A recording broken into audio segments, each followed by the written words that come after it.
Hi everyone, and welcome to the first episode of the Farmfolio vlog, where we'll be discussing farmland as an asset class, the overall business landscape here in Colombia, fruit markets, and all sorts of things. I'm joined today by CEO and co-founder Oscar Baracaldo, and we have a very interesting story for you today, a tale of Jamie Galinsky, an international Colombian investor who has recently moved to acquire Grupo Nutresa, the largest food business here in Colombia, sort of the Nestle equivalent here in this country. And we're going to be talking about the acquisition itself and sort of what it means for the broader business landscape here in Colombia. So, Oscar, this was a multi-billion-dollar deal, a very, very large deal. It's been in the works for some time. Could you give us a little bit of context on how the deal went down and what it means for the country? Sure, absolutely. So, some context about Nutresa. Nutresa was controlled by the GEA, which is the Grupo Empresario Antioqueño, which is based out of the city of Medellin, where we're broadcasting today. And Nutresa is one of the largest companies in the country. They have over 65 brands. They have international outreach, commercialization of the products to over 85 countries, and they process foods, like meats, they've got cookies, pastries, candy, you name it. They're all over the place, right? And what was very unique about this deal was just the accelerated value increase across the multiple offers that Jamie Galinsky made. And I believe he started back in 2021, where his first offer that he made was actually 90% higher than the initial offer that he made prior to that. Then he had a second offer that was actually 40%, and the third offer that was 20%, which the last offer, I believe, didn't actually go through because it didn't meet the requirements for the market at that point. And the overall transaction that he conducted was over $2.7 billion for the acquisition of over 30% of Nutresa. And the way I remember it, he did over 142 million units that he acquired during that transaction. And what was very unique about it is just the way that he increased that value. He intrinsically understands that Nutresa was undervalued, right? And the values that he made available to acquire these units made it very enticing for shareholders to go out and sell their units. And Galinsky was very happy to go ahead and buy him, and ultimately becoming the biggest shareholder of Nutresa today. Sure. And it's a deal, like you said, that was in the works for a number of years, like from late 2021, I believe you said. And it showed a certain level of insistence. It really was a deal that this gentleman had been pursuing for quite some time, making multiple offers. Why this particular company, in the agri-food space, in this part of the world, and why now?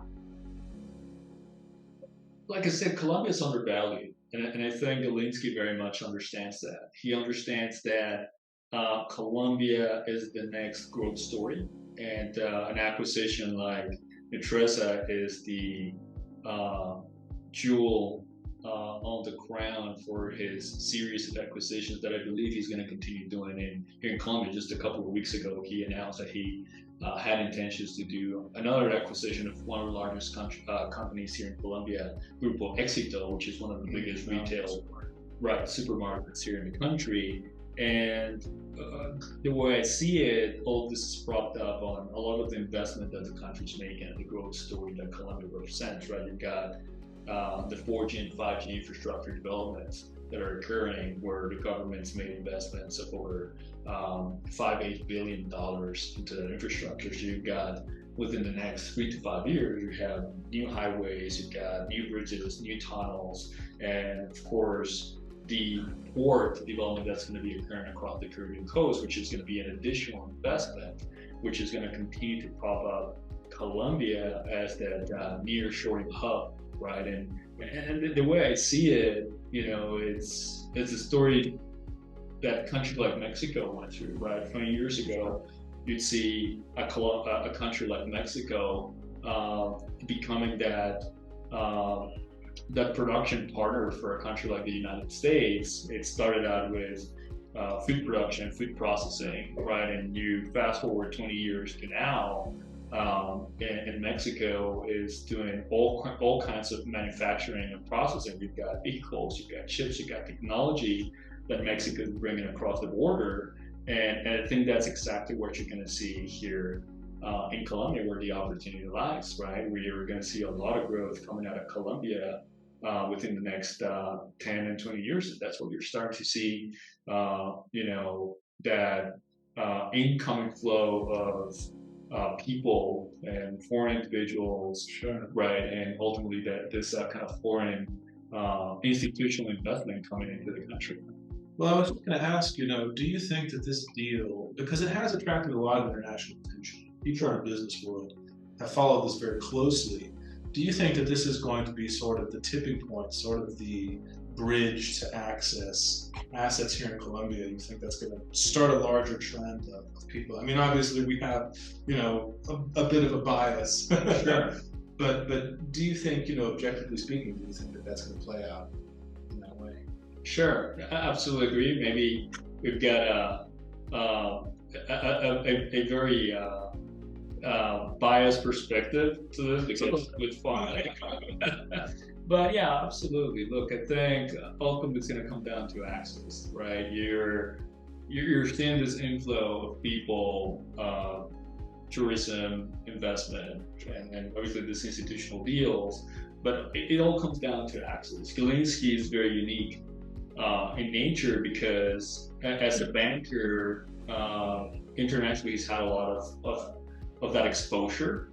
So, but he's from Colombia, right? He's from Cali, from Valle, from the southern part of the country. So he understands both cultures and he understands both sides of the equation, which is, I think, people like him that are going to be able to get it across the line with Colombia. I think ultimately, as a whole, is it going to be the newcomers that are going to be able to understand the culture here locally, language, and the intricacies that the culture brings, or is it the Colombians that are going to be able to, rise to the challenge, both from a language perspective and culturally to be able to continue that growth, right? And it's ultimately a matter of time, and as more of that continues to happen, that opportunity is going to be squeezed out, right? I think right now we're in a unique window of opportunity for Colombia, and it's going to play out over the next decade or so. Sure. Well, it's a two-way street. It's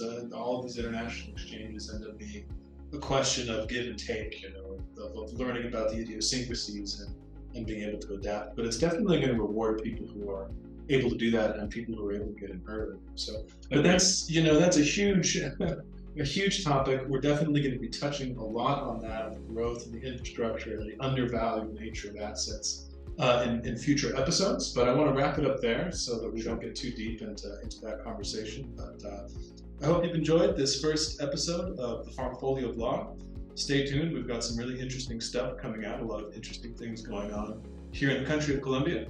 And from all of us here at Farmfolio, thanks for tuning in, and we'll catch you next time.